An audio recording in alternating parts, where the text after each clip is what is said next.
Hello বন্ধুরা, কেমন আছেন? আশা করি প্রত্যেকেই খুব ভালো আছেন আর আমিও খুব ভালো আছি। তাই গুপ্তাস কারাই থেকে আবার নতুন একটা ভিডিও নিয়ে আমি চলে এসেছি আপনাদের কাছে। তাই পুরো ভিডিওটা লাস্ট অবধি দেখুন, আশা করি আপনাদের খুব ভালো লাগবে।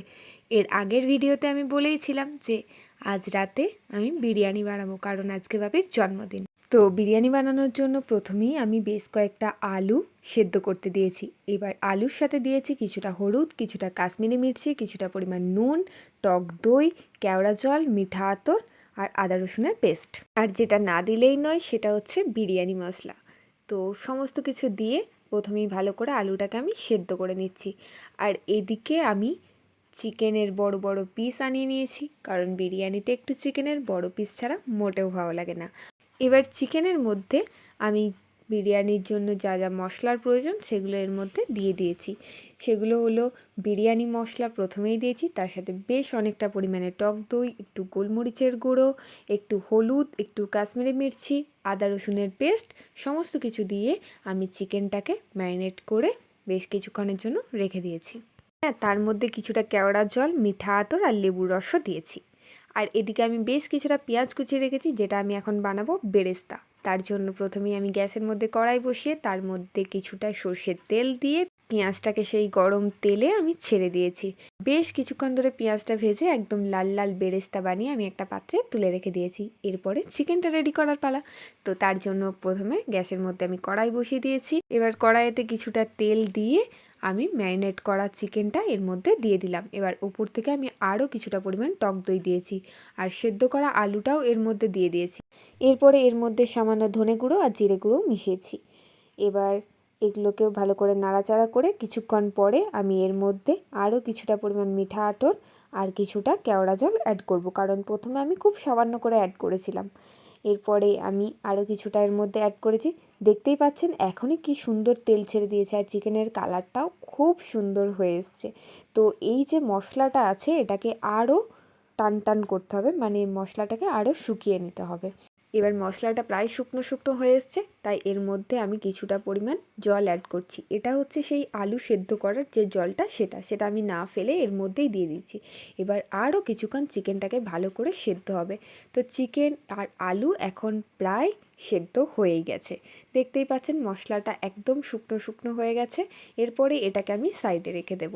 এরপরে করব ভাতটা। তার জন্য প্রথমেই কিছুটা পরিমাণ বাসমতি রাইস নিয়ে নিয়েছি। এবার সেটাকে ভালো করে আমি ধুয়ে নিয়ে গ্যাসের মধ্যে একটা পাত্রে বসিয়ে দিয়েছি।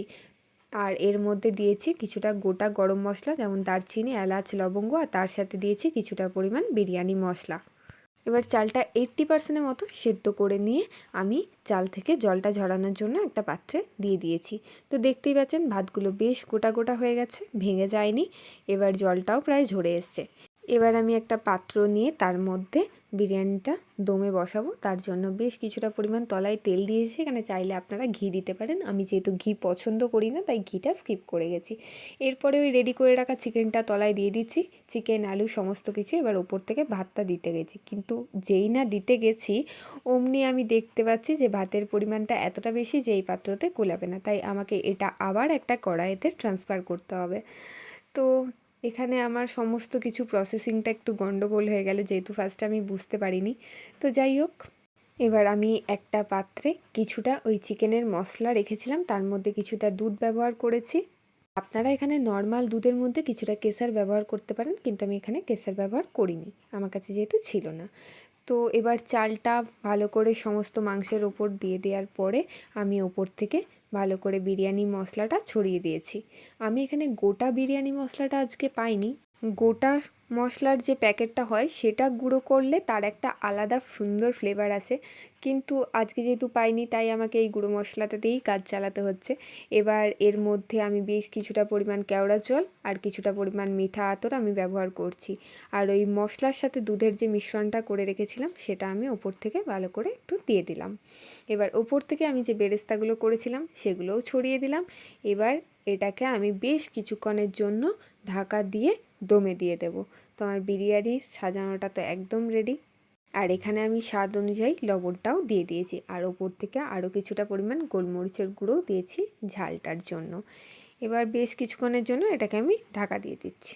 এভাবে বিরিয়ানি বানালে খুব একটা মন্দ হয় না। এটা আমার সেকেন্ড টাইম বিরিয়ানি বানানো। এর আগে যখন বানিয়েছিলাম বিরিয়ানিটা আমার না বড্ড মাখো মাখো হয়ে গেছিলো।